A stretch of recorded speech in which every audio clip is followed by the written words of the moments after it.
उच्चतम न्यायालय ने कहा है कि प्रदर्शन करने का अधिकार कहीं भी और कभी भी नहीं हो सकता है।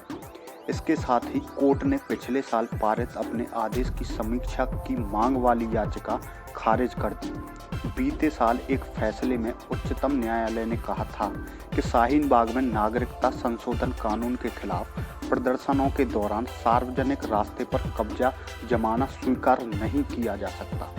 उच्चतम न्यायालय ने कहा कि कुछ अचानक प्रदर्शन हो सकते हैं, लेकिन लंबे समय तक सहमति या प्रदर्शन के लिए सार्वजनिक स्थानों पर लगातार कब्जा नहीं किया जा सकता है, जिससे दूसरे लोगों का अधिकार प्रभावित हो। न्यायमूर्ति संजय किशन कौल, अनिरुद्ध बोस और कृष्ण मुरारी की पीठ ने कहा, हमने समीक्षा याचिका और सिविल अपील पर गौर किया है और आश्वस्त हैं कि जिससे आदेश की समीक्षा करने की मांग की गई है उनमें पुनर्विचार किए जाने की जरूरत नहीं है।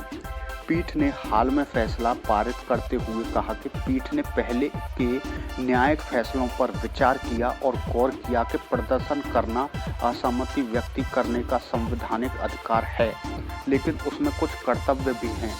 पीठ ने शाहीन बाग निवासी कनीज फातिमा और अन्य की याचिका को खारिज करते हुए कहा, प्रदर्शन करने का अधिकार कहीं भी और कभी भी नहीं हो सकता।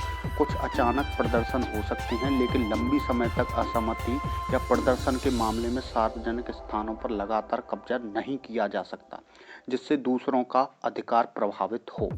याचिका में पिछले साल 7 अक्टूबर के फैसले की समीक्षा करने की मांग की गई थी।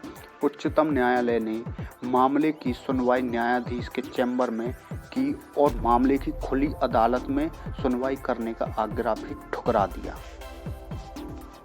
उच्चतम न्यायालय ने पिछले साल 7 अक्टूबर को फैसला दिया